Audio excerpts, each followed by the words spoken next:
আজকে কিন্তু অনেক চাপ বিএন স্পোর্টসে, কারণ সিজন ভরপুর আলহামদুলিল্লাহ। আরেকটা খুদে বাচ্চা চলে আসছে। আসসালামু আলাইকুম আঙ্কেল। ওয়ালাইকুম আসসালাম। কোথা থেকে আসছেন আপনি? সোনিয়াগ্রা থেকে আসছেন। আমার এলাকাবাসী সোনিয়াগ্রা থেকে আসছে, বাবাকে নিয়ে আসছে। বাবা কিন্তু অনেকক্ষণ যাবত ওয়েট করতেছে বাচ্চার মানে শখের জন্য। আঙ্কেল কি র্যাকেট নিয়েছেন আপনি? টাইটান 7 নিয়েছেন। আগে আমরা দামের বিষয়ে আসি। কপি তো নিছেন 100%? না, কপি তো 100% নিছেন। কয় টাকা দিয়ে কিনছেন র্যাকেটটা? 2000 দিয়ে কিনছেন। স্ট্রিংটা কি লাগাইছেন? চায়না টুংটাং স্ট্রিং লাগাইছেন। খেয়াল করে দেখবেন আমার আঙ্কেল চায়না টুংটাং লাগাইছেন। গ্রিপটা তো দিয়েছি, জি ম্যানুয়াল মেশিন দিয়ে করে দিছি, জি ডিজিটাল। দেখছেন আপনি তো ভুল কাস্টমারকে।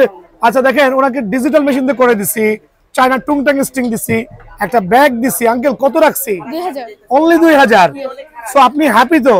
র্যাকেটটা কপি না অরিজিনাল? অরিজিনাল। একটু দেখাই দেন আঙ্কেল দয়া করে, খেয়াল করে দেখবেন। এখানে বুটি বুটি আছে, বুটি বুটি কাজ কাটা কিন্তু আছে মাশাআল্লাহ। আঙ্কেলটা সবাই চিনে এখন। সো আঙ্কেল র্যাকেট নিয়ে খেলবেন, আঙ্কেলকে কমেন্টস করবেন, সুন্দর সুন্দর শেয়ার করবেন সবাইকে, তাহলে কিন্তু সামনের বছর আরো ডিসকাউন্ট পাবেন। ভালো থাকবেন। আসসালামু আলাইকুম। ওয়ালাইকুম আসসালাম।